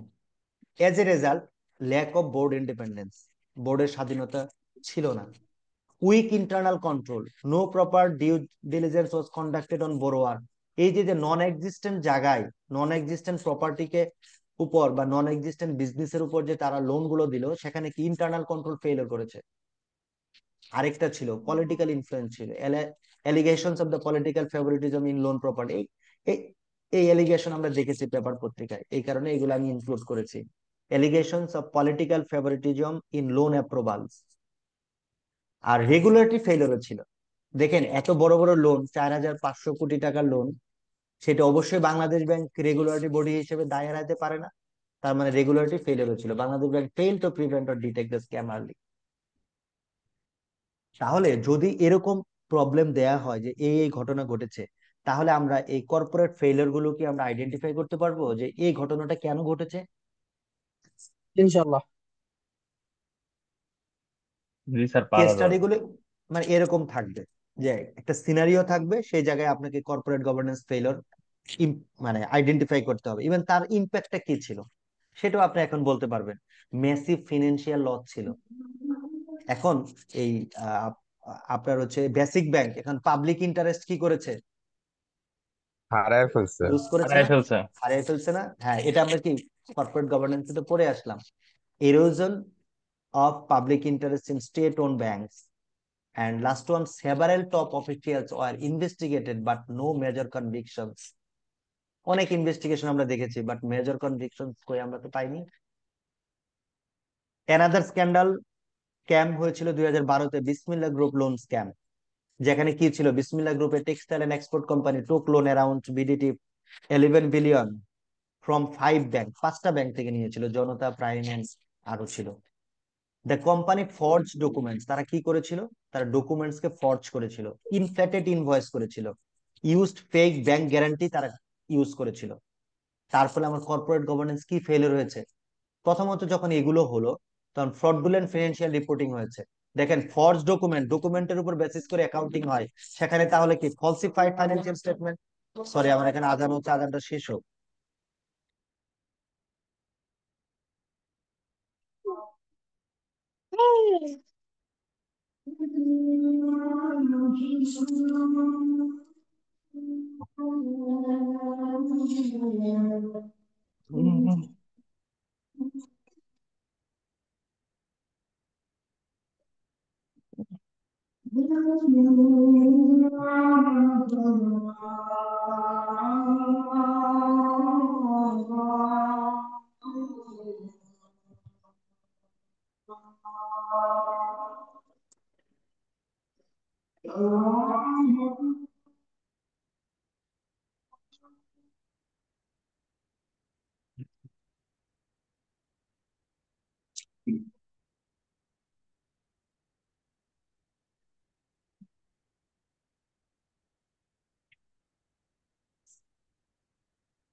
Please take screenshot.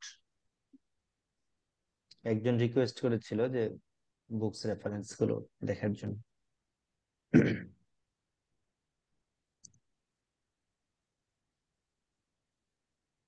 আচ্ছা, তো শুরু করি। আমরা 12:30 পর্যন্ত ক্লাস কন্টিনিউ করি, আপত্তি আছে? না স্যার, আপত্তি নেই স্যার। 8-10টা মিনিট নিয়ে। হ্যাঁ, আসলে আমি আহ, খুব সুইটলি মুভ করতে পারছি না। আচ্ছা, তো এই বিসমিল্লাহ গ্রুপের দেখেন মূল বিষয়টা হচ্ছে যে তারা কি করেছিল। ফর্জ ডকুমেন্টস করেছিল, ইনফ্লেটেড ইনভয়েস করেছিল, আর ফেক ব্যাংক গ্যারান্টি করেছিল। তাহলে easily you can identify what type of corporate governance fail there. একটা প্রথম কথাটা হচ্ছে ডকুমেন্টের উপর বেসিস করে আপনি কি করবেন, জার্নাল করবেন, তাই না? তো সেখানে ফর্জ ডকুমেন্ট ছিল, তাহলে তাহলে আপনার যে ফাইন্যান্সিয়াল স্টেটমেন্ট তৈরি হয়েছে সেটাই কি ফ্রডুলেন্ট, ফ্রড। তো সেটা কেন ডিটেক্টেড হয়নি? কর্পোরেট গভর্নেন্স সেই জায়গায় ফেল করেছে। আরেকটা হচ্ছে collision with the bank official. দেখেন লোনটা যে অ্যাপ্রুভ হলো, সেই লোনের তো একটা রিস্ক অ্যাসেসমেন্ট আছে, সেই রিস্ক অ্যাসেসমেন্ট যথাযথভাবে হয়নি, তার মানে ব্যাংক অফিসিয়ালরা ফেল করেছে। Lack of external audit oversight, এগুলো তো আবার অডিটও হয়, সেই অডিট গুলো ফেল করেছে। এর ইম্প্যাক্টটা কি পড়েছে? একটা বিশাল লস হয়েছে, financial loss for the bank involve, যার ফলে কি non performing loan, that is classified loan বেড়েছে, increased non performing loan in the banking sector overall.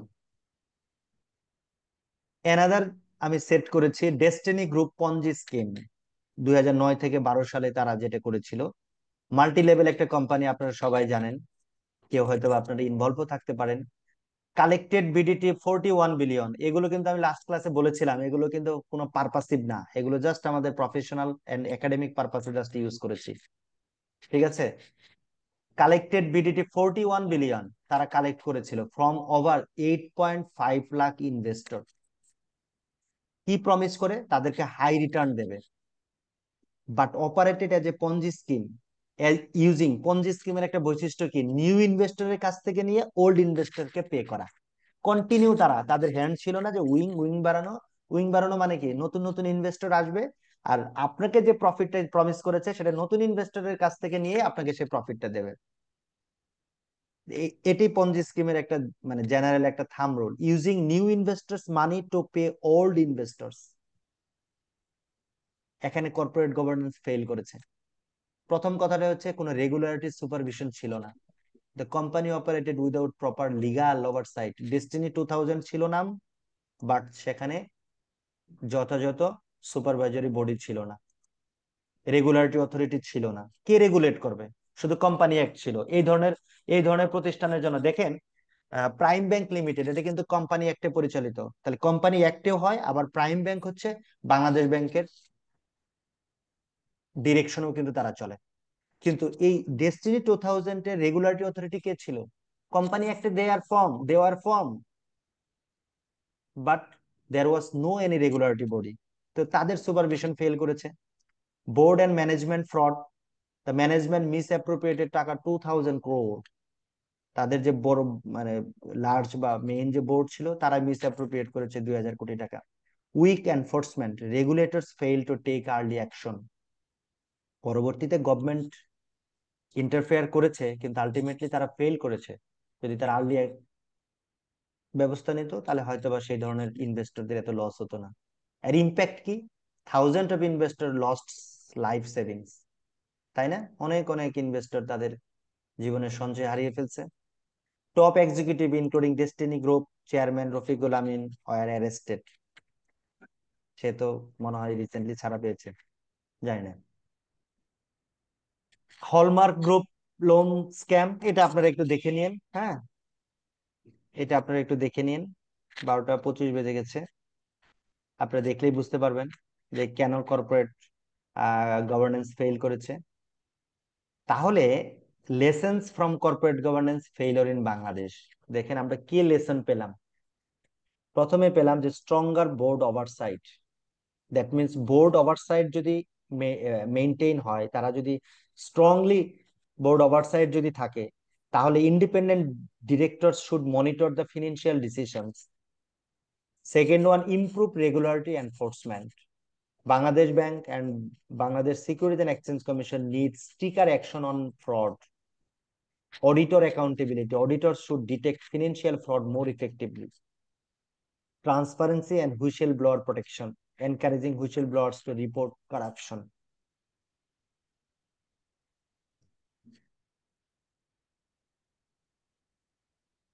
Whistle-blower তো বুঝেন তাই না আপনারা? কেউ শেয়ার করতে পারেন হুইসেল-ব্লোয়ার?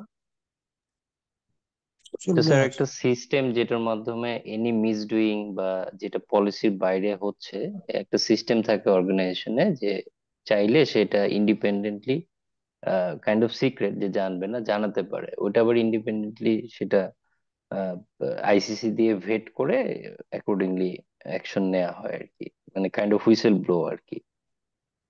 রাইট। হুইসেল-ব্লোয়ার মানে হচ্ছে পার্সন। তো এখানে কোন আর্লি পার্সন গুলো ওয়ার্নিং। হুইসেল ব্লো করতে পারে?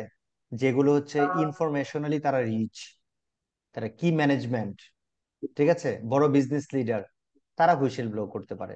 আনএথিক্যালি তার নিজস্ব পারপাসে কোনো একটা ইনফরমেশন দিয়ে দিল, ঠিক আছে। যেমন আপনি শেয়ার মার্কেটে খুব জায়ান্ট, আপনি শেয়ার মার্কেট সম্পর্কে একটা তথ্য দিলেন যে আগামীকাল এই কোম্পানির শেয়ারটা বাড়বে, আপনার হয়তো বা কেনা আছে, আপনি বলে দিলেন, সবাই সেই কোম্পানির শেয়ার কিনলো, দাম বাড়লো, আপনি বিক্রি করে দিয়ে চলে আসলেন।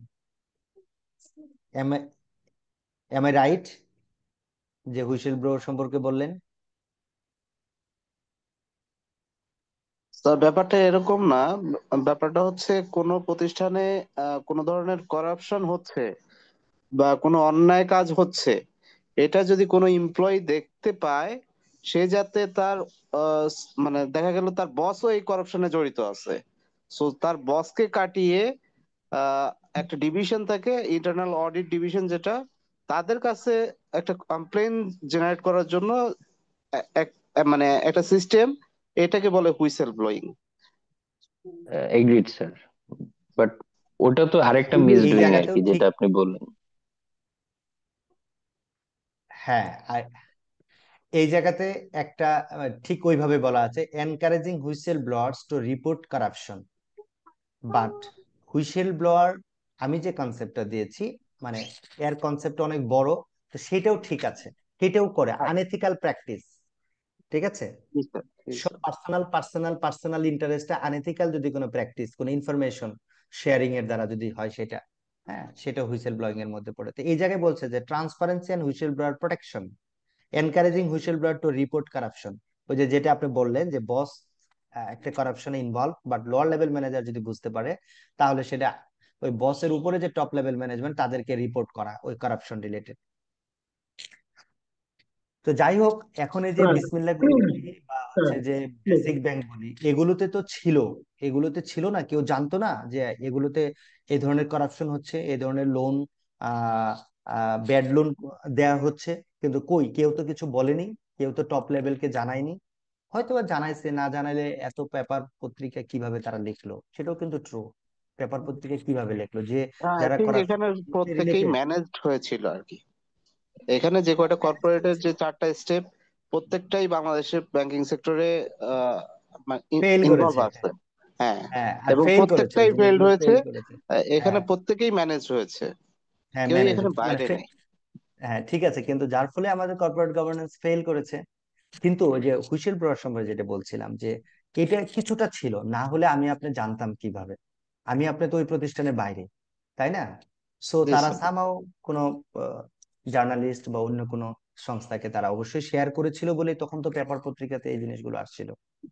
হুম হুম। তো 12টা 30 বেজে গেছে, বাট আমি ক্লাসটা শেষ করতে পারিনি, আরো আমার 30 মিনিটস লাগবে। তো নেক্সট ক্লাসে আমি 30 মিনিট ধার করে নেব এই ক্লাসের জন্য। আমার ক্লাস যে ডিজাইনটা ছিল, যে আজকে আহ, যে ওষুধ লাগলো কি লেগে? এত ওষুধ যে আমি আগে তো আরো 30 যেটা মিনিটের দিতে মতো লাগবে। ওষুধ দেখা প্লিজ এটা প্লিজ প্লিজ। ব্যথা এত টাকার ওষুধ লাগলো কি লেগে এটা বুঝলাম না। এবার আমি ভয়ে ওষুধ আনতাছি না, এত ওষুধ খাই আরো মরবো। সুমাইয়া সিদ্দিক আপা একটু মিউট করেন। আচ্ছা, তো current trade in corporate governance, ঠিক আছে, কারেন্ট ট্রেন্ডটা মানে বাংলাদেশে আর ওয়ার্ল্ডে কেমন আছে, এই জিনিসটা আমরা দেখব, ঠিক আছে। নেক্সট ক্লাসে আমরা দেখব। আজকে যেহেতু emerging issue in corporate governance, সেগুলো দেখব।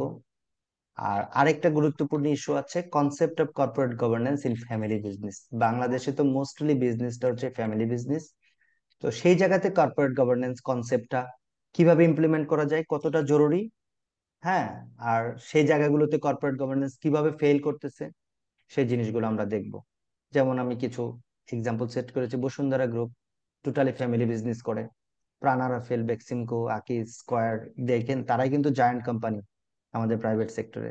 তারা কিন্তু সবাই ফ্যামিলি বিজনেস করে। তো তাদের কর্পোরেট গভর্নেন্স গুলো নিয়ে দেখবো আমরা, ফ্যামিলি বিজনেসে কেমন কর্পোরেট গভর্নেন্স থাকা উচিত, যার ফলে এই বিজনেস গুলো ফেল করবে না নেক্সট ডে গুলোতে।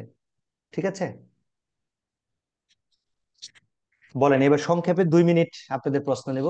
31 বাজে, 33-এ শেষ করব। কারো কোনো জিজ্ঞাসা আছে স্যার কিনা? আমার একটা অবজারভেশন বলতে পারেন আর কি। আপনি তো স্যার অনেকগুলো কেস দেখালেন, বাইরের কেসগুলা মোস্টলি আমরা যেটা দেখলাম যে বোর্ডের মিসডুইং হয়নি, যারা ম্যানেজমেন্ট বা এক্সিকিউটিভ বডি ছিল, যারা ম্যানেজমেন্ট চালায় আর কি, বা এজেন্ট যারা, তাদের মিসডুইং। আর আমাদের বাংলাদেশের সমস্যা হচ্ছে আমরা তো গভর্নেন্স আর ম্যানেজমেন্টের পার্থক্য দেখলাম, তো রক্ষকই ভক্ষক হয়েছে। তো বাইরের সাথে আমাদের মিলালে কি চলবে স্যার? তো আমার মতে এই বোর্ডকে কে দেখবে? এবং আমার আরেকটা জিনিস, আপনারা তো বিভিন্ন জায়গায় বিভিন্ন ফোরামে যান, যারা ইন্ডিপেন্ডেন্ট ডিরেক্টর হয় আমাদের বাংলাদেশে তাদের কিন্তু কোনো রেসপন্সিবিলিটি নাই। তো এগুলো আসলে আরো ফিউচারে অ্যাকোমোডেট না করলে, কারণ বোর্ড তো স্যার সর্বোচ্চ ইসের, ইভেন আইসিসি কিন্তু এমডি কে রিপোর্ট না করে বোর্ডকে রিপোর্ট করে। এখন ওই বোর্ডে যদি 2 নাম্বার হয়, how can we ensure our corporate governance, right? তো আমার মনে হয় এই বোর্ডকে কে মেনটেন করবে, বা কিভাবে এই মেকানিজম যদি আমরা না করতে পারি, এটা আর কি মুশকিল স্যার আমাদের এই জায়গাটা এনশিওর করা ইন ফিউচার আর কি। তো এটা আমার একটা ছোট্ট rightly observation said, basically right না, দিচ্ছি। ঠিক আছে, আপনার অবজারভেশন একদম রিয়েলিস্টিক অবজারভেশন। হ্যাঁ,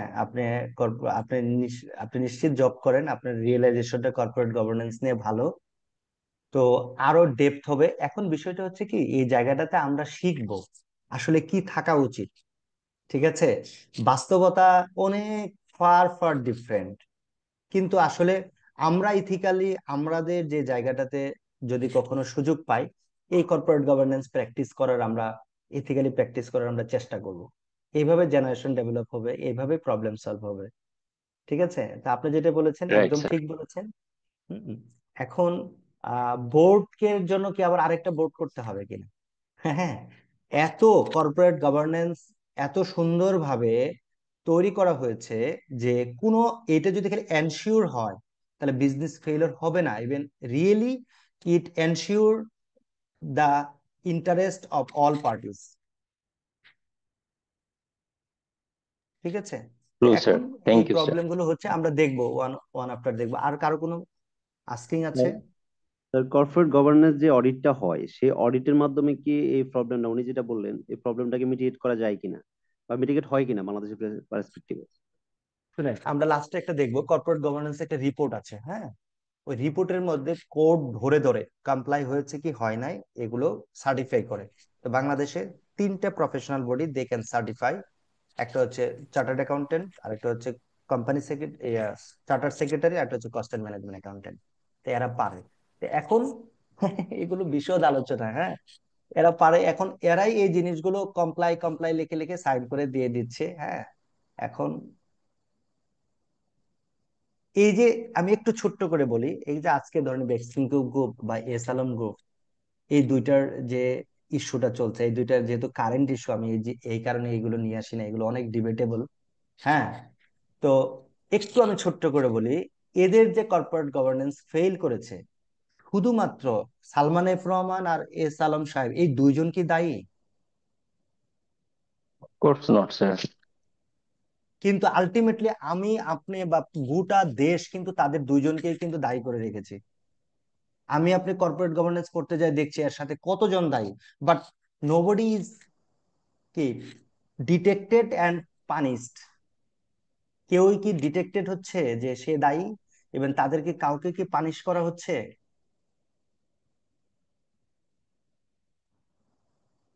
এটা বাস্তবতা।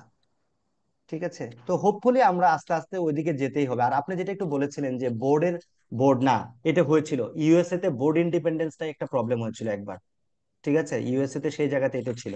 ম্যানেজমেন্ট ঠিকই বলেছেন, বাট ইউএসএ তে একবার হয়েছিল যে সেই জায়গায় তারা বোর্ড ইন্ডিপেন্ডেন্স কে বাড়িয়েছে, আর তখন বোর্ড ডাইভার্সিটি কে তারা খুব প্রায়োরিটি দিয়েছে।